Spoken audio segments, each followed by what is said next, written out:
Hello and welcome to the channel. Thanks for joining us, me. So I bought a car. It's a little MGTF and I just wanted something like a winter project just to keep my hand in. So when summer comes around, I could take a nice trip up north, maybe Scotland or maybe Wales or something like that, which isn't north by the way. So I've made a few notes. The car itself is a late model MGTF. It's 2005. It's done about 90,000 miles on the clock, so it's at the higher end really. The engine's a 1.8 non-VVC, so that's 135 horsepower. But it was quite cheap, so I did have a look on eBay, and I didn't look for an MG in particular, but something small, British, relatively cheap, no major problems, that sort of thing. Now there's a lot of MGTFs, so they came up quite a lot, and I think I ended up bidding somewhere around about £280 for this. It was local and that's what it went for, so here we are. So I have made a list of things that I have spotted. So I'm just going to go through these with you now. So originally I hadn't planned on making videos or anything like that, and as you can probably tell, I've never really done them before.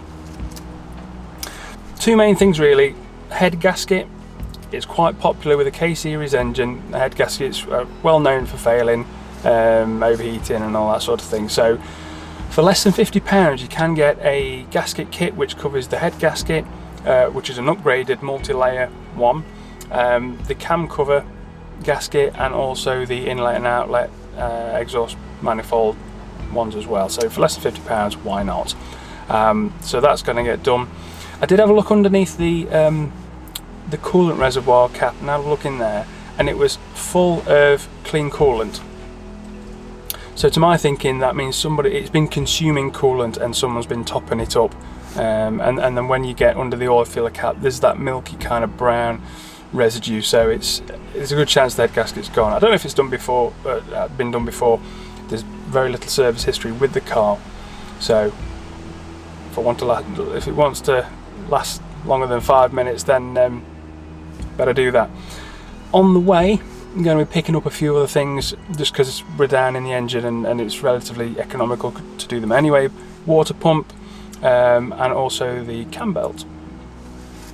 So once that's been done, there's a couple of other things that I've noticed. Well, like there's a sticky throttle cable, so when you put your foot down on the accelerator, it doesn't spring back up, it's quite stiff. So I suspect I might need a new throttle cable, or maybe I could service the one that's already there with a drop of oil. I've seen people do it online. We'll give that a go. I've got to renew the pedals while I'm down there as well, because they look like aftermarket ones.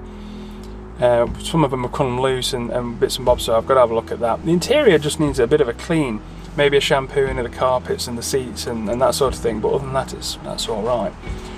We'll also need to do the hood, so it's convertible, so the fabric hood will need a bit of a deep clean and a treatment as well, probably towards the end of the project.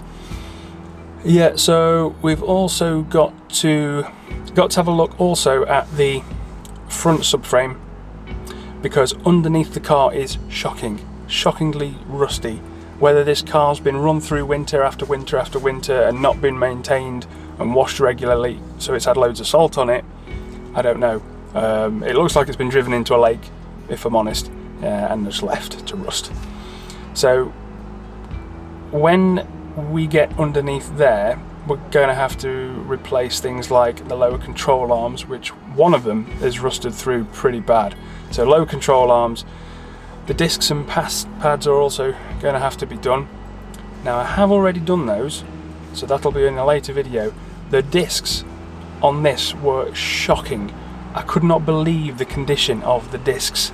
They were just so badly, not even corroded, just gnarled up. I don't know what happened there, but so there'll be a later video on that, and there'll be a series of videos on various different things, and I'm just hoping that I can share the journey with everybody, so that if anybody does have an MG like this, then it's going to help them either maintain it or might even convince somebody to buy one and have a go at various things, because they're relatively simple.